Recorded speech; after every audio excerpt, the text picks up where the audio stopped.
കണ്ണൂര്, പത്തനംതിട്ട, മലപ്പുറം ജില്ലകളിലെ ഉദ്യോഗാർത്ഥികൾ നാളെ LGS പരീക്ഷ എഴുതാൻ പോവുകയാണ്. അപ്പൊ നാളെ LGS പരീക്ഷ എഴുതുന്ന കുട്ടികളോട് എനിക്ക് കുറച്ച് കാര്യങ്ങൾ സംസാരിക്കുകയുണ്ട്. നിങ്ങളൊരു 3 മാസമെങ്കിലും അല്ലെങ്കിൽ കുറഞ്ഞതൊരു 3 മാസമെങ്കിലും നിങ്ങൾ ഇതിനു വേണ്ടി വൃത്തിയായി പഠിച്ചിട്ടുണ്ടെങ്കിൽ നിങ്ങൾക്ക് നാളത്തെ പരീക്ഷ നന്നായി എഴുതാൻ പറ്റും. മനസ്സിലായില്ലേ?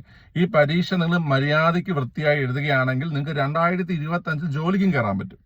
നന്നായിട്ട് എഴുതുക എന്ന് ഞാൻ ഉദ്ദേശിച്ചെന്ന് വെച്ച് കഴിഞ്ഞാൽ നിങ്ങൾ വെപ്രാളം കാണിക്കാതിരുന്നാൽ മതി. ചോദ്യം സാവകാശം ഒന്ന് വായിച്ച്, അതായത് എന്താണ് ചോദിച്ചിരിക്കുന്നതെന്ന് മനസ്സിലാക്കിയിട്ട് നിങ്ങൾ എഴുതാൻ ശ്രമിച്ചാൽ മതി. വേറെ ഒന്നും ചെയ്യേണ്ട, നിങ്ങൾക്ക് മാർക്ക് വീഴും. മനസ്സിലായ? പാടുള്ള ക്വസ്റ്റ്യൻ ഒന്നും ഇപ്പോഴത്തെ പിള്ളേർക്ക് ഒരു പ്രശ്നമില്ല. പഠിക്കുന്ന കുട്ടികൾക്ക് പാടുള്ള ക്വസ്റ്റ്യൻ, അതായത് ഇപ്പൊ സ്റ്റേറ്റ്മെന്റ് ക്വസ്റ്റ്യൻസ് ഒക്കെ ആണെങ്കിൽ തന്നെ അതെങ്ങനെ അത് ഓപ്ഷൻ വെട്ടിയെടുക്കാം എന്നൊക്കെ നന്നായിട്ട് അറിയാം. ഇപ്പൊ ഈ കഴിഞ്ഞ LGS പരീക്ഷ ആയാലും അതുപോലെ തന്നെ നമ്മുടെ LD പരീക്ഷകളായാലും ഒരുപാട് പേർക്ക് മാർക്ക് പോയിരിക്കുന്നത് എളുപ്പമുള്ള ചോദ്യങ്ങളിൽ നിന്നാണ്. ബേസ് ആയിട്ടുള്ള ചോദ്യങ്ങൾ കാണുമ്പോൾ ഒരു വെപ്രാളം. മനസ്സിലായില്ലേ? അപ്പൊ ആ വെപ്രാളം സംഭവിക്കുമ്പോൾ കറുപ്പിക്കുന്ന ഓപ്ഷൻ മാറിപ്പോകുന്നു, ഉത്തരം മാറിപ്പോകുന്നു, ഇങ്ങനെയൊക്കെ പല കാര്യങ്ങളും സംഭവിച്ചിട്ട് മാർക്ക് പോകുന്നുണ്ട്. ഓരോ മാർക്കിനും വിലയുണ്ട്. ഓരോ മാർക്കെന്നല്ല, 0.33 ആ മാർക്കിലാണ് റാങ്കുകൾ മാറുന്നത്. അതായത് 0.33ക്കും വാല്യൂ ഉണ്ട്. സോ ചോദ്യം നേരെ വായിക്കുക, നന്നായിട്ട് വായിച്ചെഴുതുക. അപ്പൊ നിങ്ങൾ വിചാരിക്കും 20 മാത്സ് ഒക്കെ ഉള്ളതല്ലേ. 20 മാത്സ് ഉണ്ടെങ്കിൽ പോലും നിങ്ങൾക്ക് സമയം കിട്ടും, സമയം തികയും.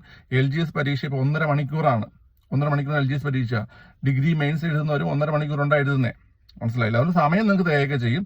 നന്നായിട്ട് എഴുതുകയാണെങ്കിൽ ഒന്ന് ആലോചിച്ചേ, 2025 ജൂലൈ മാസമായിരിക്കും റാങ്ക് ലിസ്റ്റ് വരുന്നത്. 2025 തന്നെ എന്തും പോയി തുടങ്ങും, അഡ്വൈസും പോയി തുടങ്ങും. നിങ്ങൾ മര്യാദയ്ക്ക് പരീക്ഷ എഴുതുകയാണെങ്കിൽ, സാവകാശം ചോദ്യം വായിച്ച് പരീക്ഷ എഴുതുകയാണെങ്കിൽ നിങ്ങൾക്ക് നല്ല റാങ്ക് അടിക്കാൻ പറ്റും. മനസ്സിലായില്ലേ? ഞാനിത് പറയണത് കുറഞ്ഞതൊരു 3 മാസമെങ്കിലും പഠിച്ചിട്ടുള്ള ആൾക്കാരാണ് പറയുന്നത്. പഠിക്കാതെ പോയിട്ട് പരീക്ഷ എഴുതിയിട്ട് കാര്യമൊന്നുമില്ല. അതുള്ള കാര്യം ഉള്ളതായിട്ട് പറയുന്നതാണ്. ഏത് പരീക്ഷയായാലും നമ്മൾ കുറച്ചെങ്കിലും പഠിക്കണം. മനസ്സിലായില്ലേ? കുറച്ചെങ്കിലും പഠിക്കാതെ നമ്മൾ പരീക്ഷ എഴുതിയിട്ട് പരീക്ഷ അങ്ങനെ ഇങ്ങനെ പറഞ്ഞിട്ട് കാര്യമൊന്നുമില്ല. മനസ്സിലായില്ലേ? പിന്നെ ചുമ്മാ നമുക്ക് പറഞ്ഞുകൊണ്ടാക്കാം എനിക്ക് 99 മാർക്കുണ്ട് എന്നൊക്കെ ചുമ്മാ കമന്റ് ഇട്ടുകൊണ്ട് നമുക്ക് നടക്കാൻ മാത്രമേ പറ്റത്തുള്ളൂ. പരീക്ഷ ആണെങ്കിൽ പഠിക്കണം.